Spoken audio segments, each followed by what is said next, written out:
Hola, hola, mis queridos niños del cuarto año básico. Espero que se encuentren todos súper bien en sus casas. Y yo les quería contar algo. Saben que tengo un problema muy grande.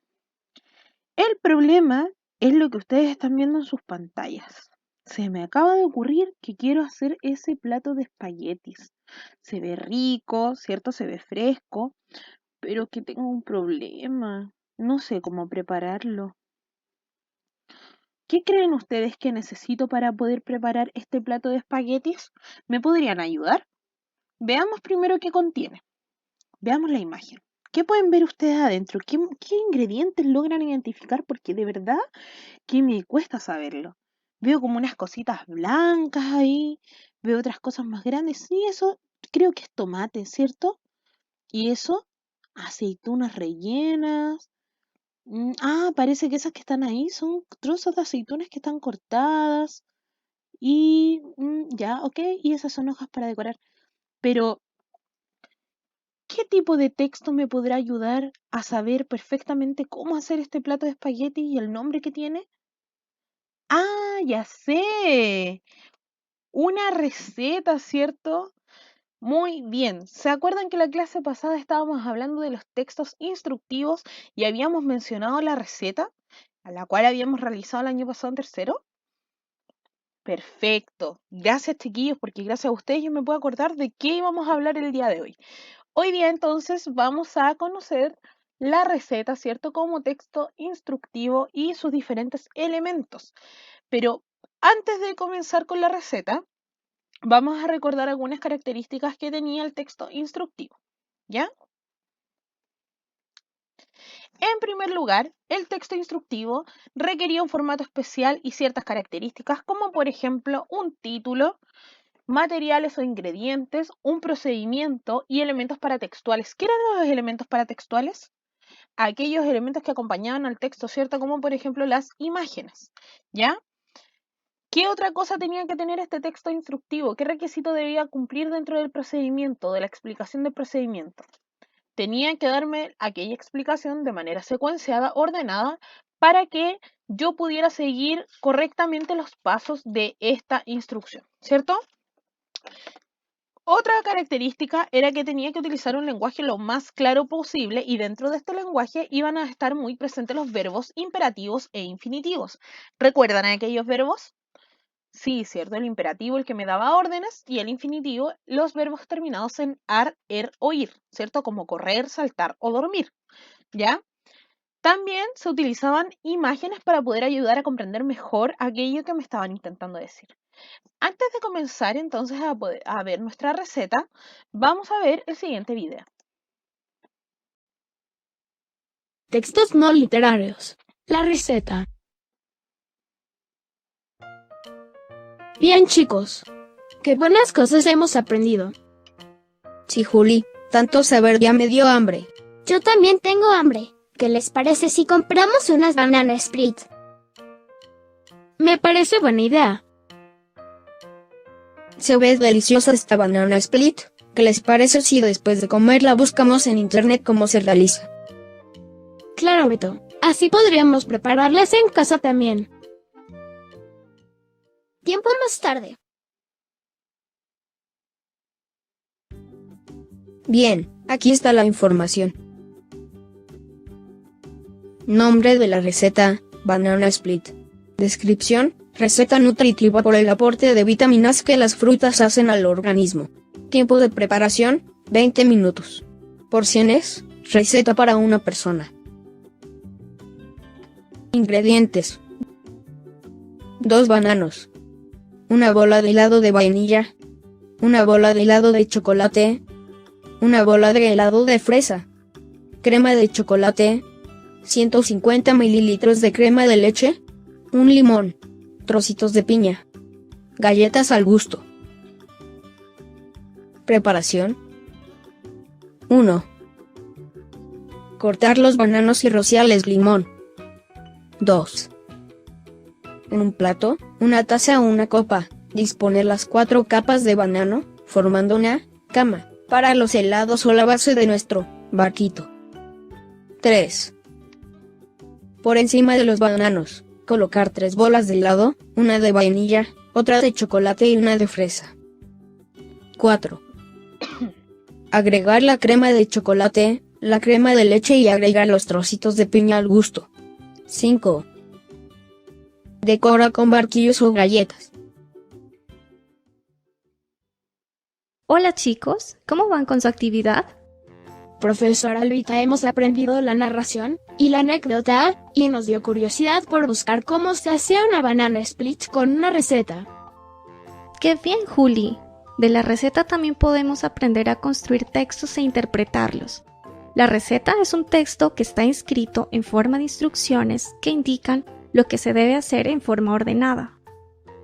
Ahora, la receta es un texto muy estricto, puesto que da los ingredientes, es decir, con qué elementos se va a preparar un plato y qué pasos se debe seguir para prepararlo. De lo contrario, no nos puede resultar igual como está en internet.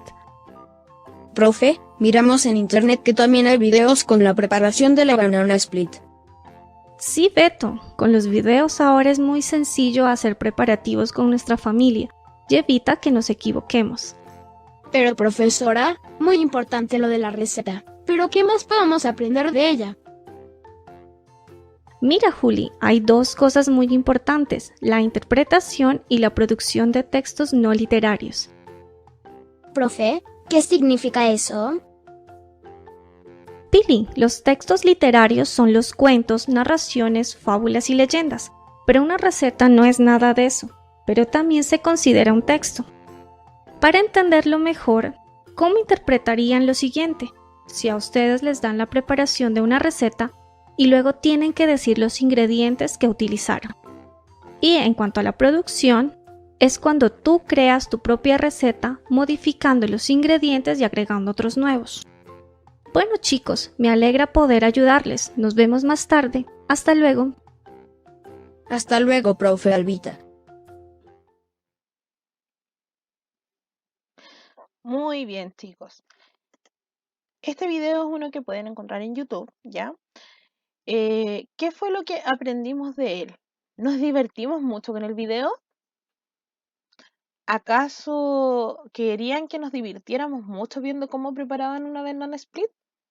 No, ¿cierto? ¿Qué es lo que querían que viéramos?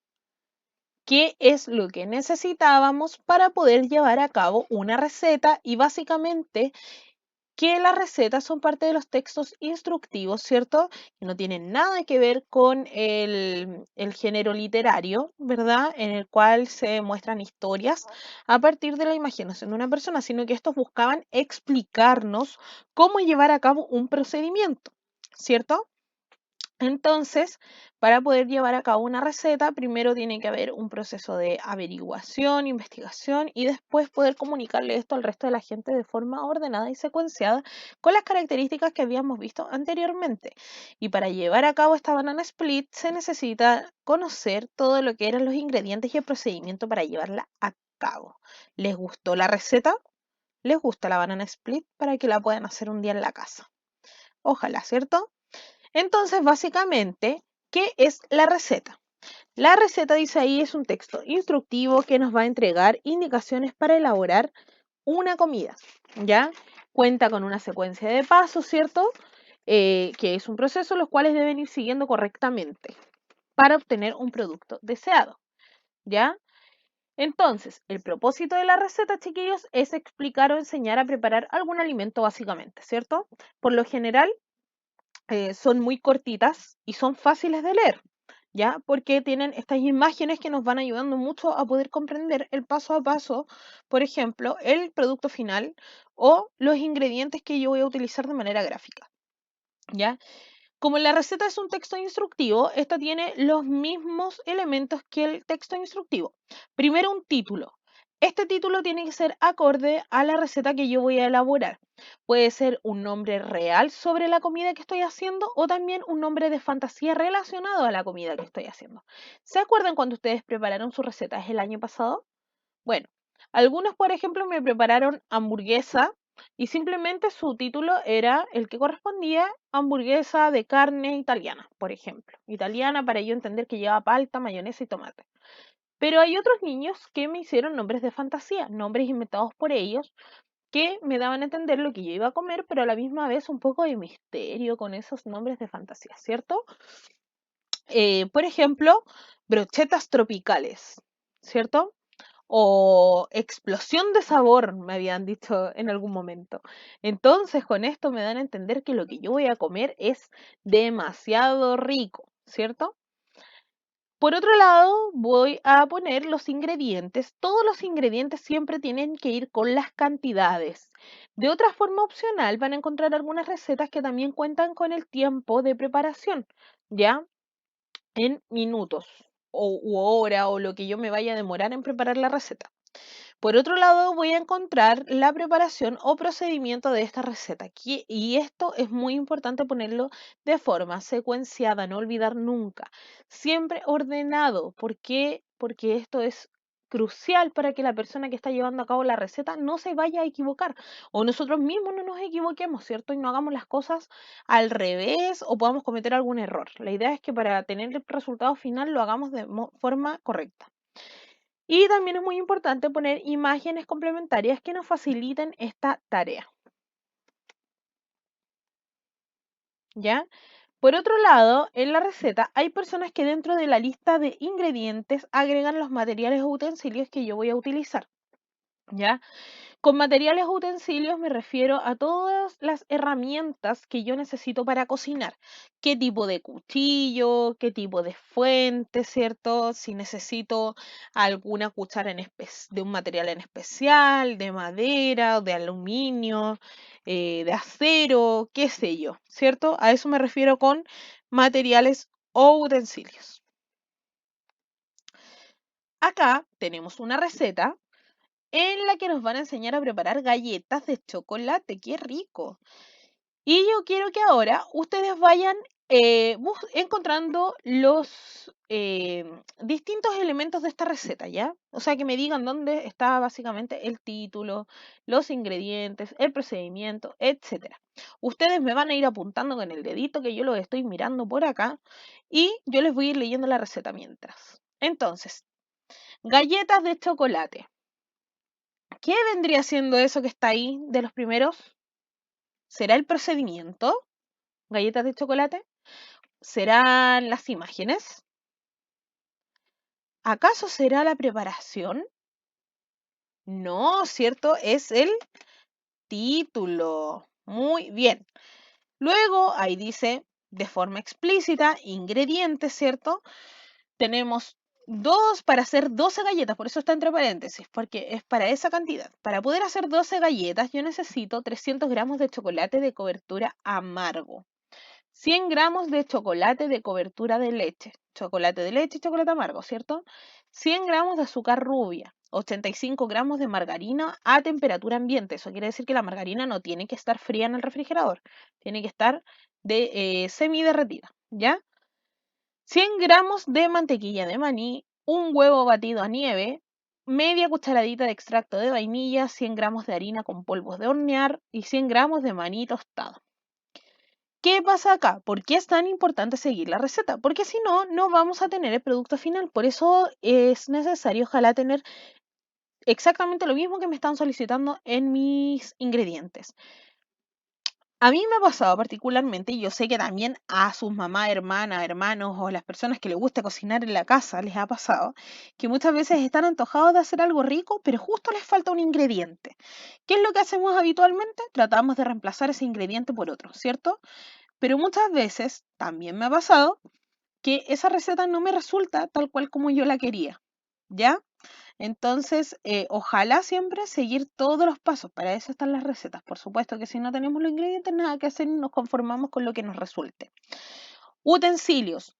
Fíjense lo que les había dicho anteriormente. Les dije, hay algunas recetas que incluyen los utensilios que yo debo utilizar, las herramientas, ¿cierto? Bueno, en esta receta ocurre aquello. Tenemos utensilios. Un bol grande para la mezcla, una espátula, una olla mediana, batidora y cuchara de cocina. Para la preparación, número 1, precalentar el horno a 180 grados Celsius. Número 2, trozar 200 gramos de la cobertura de chocolate amargo y todo el chocolate de cobertura de leche. Número 3, fundir en la olla, fundir es derretir, ¿ya? a fuego bajo o baño María los 100 gramos restantes de chocolate amargo y batirlo en un bol con azúcar, la margarina, el huevo nieve y el extracto de vainilla hasta que quede unido. Luego incorporar los trozos de chocolate de cobertura con leche de maní y la mitad de los trozos de chocolate amargo. Revolver suavemente. 4 y último paso. Con una cuchara grande de cocina, hacer 12 montones de mezcla sobre una o dos bandejas del horno, dejarlas entre bastante espacio para que luego se extiendan, espolvorear con chocolate restante y cocerlas hasta que los bordes estén, ahí hay una falta ortográfica, chicos, ya para que ustedes la vayan corrigiendo, estén doradas, le falta la S, y el centro suave. Dejarlas enfriar y luego servir junto a un vaso de leche. Eso es sugerencia, ¿cierto? Si a usted le gustan las bebidas con leche o le gustan con bebidas, o sea, perdón, las galletas con leche o le gustan con bebida, ¿ya? Entonces tenemos una imagen complementaria, los utensilios y por último la preparación. ¿Esta receta les pareció sencilla o difícil? Siendo bien sinceros, puede que la podamos encontrar un poco complicada. ¿Por qué? Porque en nuestras instrucciones, como yo les dije, hay que hablar con lenguaje técnico, hay que hablar con un lenguaje acomodado al rubro que yo estoy viendo.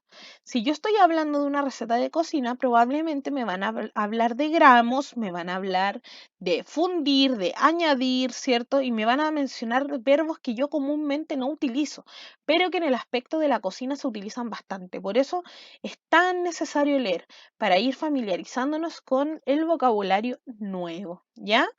Esto no es mágico, es poco a poco, así que no se preocupen. Si hay alguna palabra que ustedes no conozcan en las recetas, pueden buscarlas siempre en el diccionario, ¿ya? Y yo les aseguro que esas palabras de a poquito se las van a ir aprendiendo. Acá tenemos otro tipo de recetas. ¿Y por qué la puse? La puse básicamente porque este es un formato totalmente diferente. Nada de lo que habíamos visto parecido. Si se dan cuenta, acá tenemos la imagen que ocupa casi la mitad del texto. Generalmente nosotros en las recetas vemos imágenes mucho más pequeñitas, ¿cierto? Vemos el título que está sobre la imagen de forma contrastada, o sea que de colores distintos para que yo pueda distinguir bien el título. Y también me aparecen las imágenes mezcladas y se ve como un poco desordenado, ¿cierto? Pero también tiene su estilo este tipo de receta, ¿ya? Veamos entonces. Por un lado, encontramos de manera vertical, ¿ya? O más bien yo diría horizontal porque está como acostada la letra. Bueno, vertical, ¿ya? Los ingredientes dicen que son para 2 personas y el modo de preparación. Bueno, entonces acá dividieron este espacio en dos. Y acá me queda claro que los ingredientes están a este lado y que la preparación está a este otro lado, ¿ya? Ese fue el modo de división, de manera horizontal, acostado, ¿ya? No como nosotros solimos verlos comúnmente. Lo importante es que lo que yo les quiero transmitir es que la receta sigue siendo receta porque tiene todos los elementos solicitados, no importa cómo los pongamos, pero tienen que estar todos los elementos solicitados y lo que sí importa mucho en su orden es la secuencia, el modo de preparación, ¿cierto? Entonces, acá dice que tenemos que utilizar 100 gramos de, perdón, primero, ve que está un poco desordenado. 2 patatas medianas, 100 gramos de champiñones, 50 gramos de tomates cherry. Dice un diente de ajo, 2 lonchas de queso, ¿ya? Y aceite de oliva, sal, pimienta y albahaca. Entonces, como paso número 1, partimos por la mitad las patatas y las metemos al horno durante 20 minutos. Una vez finalizado el tiempo, las vaciamos, las vamos a huecar, ¿cierto? Como muestran en la imagen donde le sacan todo el relleno con una cuchara. Con cuidado, sin romper la piel. Salteamos los tomates cherries con champiñones, patata y ajo, albahaca durante 3 minutos. Y por último vamos a rellenar entonces con el salteado las patatas que habíamos vaciado, las cubrimos con el queso, las metemos al horno durante 7 minutos y listo. Muy bien, y así sería como el resultado final, ¿verdad? Entonces tenemos distintos formatos. Acá tenemos un formato diferente. Y yo les voy a dejar esta pequeña actividad. Acá ustedes me van a decir entonces cuáles son los elementos encontrados en esta receta y me van a responder estas 2 preguntas. Dice, bolitas de queso. Para esto necesitas 3 huevos, 3 cucharaditas de harina, 2 tazas y media de queso Gouda o el de tu preferencia y aceite para freír. Pasos. En un recipiente mezcla el queso rallado, los huevos y la harina. Número 2. Amasa con fuerza hasta crear una pasta consistente. Si notas que le falta aún textura, añádele un poco más de harina para darle consistencia. Número 3. Forma con tus manos unas bolitas de 2 a 3 centímetros de ancho. Número 4. Fríe en aceite abundante y a fuego medio alto y no debe estar extremadamente caliente el aceite. Número 5. Al dorarse, sácalas escurre el papel para eliminar el exceso de grasa y sirve con salsa de guayaba o tu favorita. Entonces, ¿dónde podemos encontrar el título? Acá, ¿cierto? Porque está destacado, está más grande y se refiere a nuestro texto. Bolitas de queso, entonces sería el título. Lo segundo que puse ahí, ¿qué es? Lo que está marcado en el cuadrado rojo. Los ingredientes, bien. ¿Y dónde estaría el procedimiento? Acá al final. Excelente. ¿Cuántos pasos tuvieron que seguir para hacer esta receta? Están enumerados, ¿cierto? ¿Cuántos son? 1, 2, 3, 4, 5 pasos. Muy bien, chicos. Y el paso número 2, ¿en qué consistía? ¿Dónde estaba la imagen? Aquí. El paso número 2 entonces consistía en que yo tenía que empezar a amasar esta masa, ¿cierto? Para dejarlo como una pasta, ¿ya? Actividad. ¿Qué van a hacer? Algo súper entretenido, no vamos a utilizar libro, pero sí vamos a utilizar nuestro cuaderno y vamos a convertirnos en detectives prácticamente. Ahí tenemos al chavito saboreándose porque van a tener que escoger un día de la semana, cualquiera de estos puede ser de lunes al domingo, pueden conversarlo con la persona que cocina en sus casas para planificarse, ¿ya? Y van a observar cómo esa persona está cocinando ese día. Van a estar metidos en la cocina, obviamente con precauciones, desde lejitos, ¿cierto? Para que no se vayan a quemar, ni estén cerca de la cocina, ni nada por el estilo, solamente mirando a la persona que está encargada de cocinar aquel día y van a anotar en su cuaderno cuáles fueron los ingredientes utilizados en ese plato de comida, van a escribir cuáles fueron los pasos que se siguieron para llevar a cabo dicha receta y por último le van a tomar una fotografía a ese plato de comida. No quiero uno sacado de internet, quiero algo que hicieron en la casa, ¿ya? No les estoy solicitando que me hagan un plato completamente gourmet, ¿cierto? Ni nada muy refinado ni costoso. Lo que sea, chicos, absolutamente lo que sea. Pueden escoger incluso una preparación que hagan para la hora del desayuno, para el almuerzo, para la once, ¿ya? Si van a comer, no sé, algo rico, una pizza, o también puede ser un sándwich, ¿ya? O simplemente el plato de comida del almuerzo, una ensalada, lo que sea, lo que ustedes quieran. Lo que a mí me interesa es que usted lo escriba como forma de receta en su cuaderno, que le añada el título, que le añada los ingredientes utilizados, el modo de preparación, ¿cierto? Y finalmente, si quiere, hágale como el dibujo o el bosquejo de lo que cocinaron, pero me mandan la foto final a mí para yo poder ver que efectivamente concuerde con lo que usted hizo y para cerciorarme que efectivamente llevó a cabo la actividad que era observar, ¿cierto?, cómo esta persona llevaba este procedimiento a cabo. ¿Ya, chicos? Así que espero que les haya gustado esta actividad. Espero que me estén contando ahí para que me dé mucha hambrecita con lo que preparan en sus casas, ¿ya? Y nos estamos viendo para una próxima clase. Que estén muy bien. Hasta luego.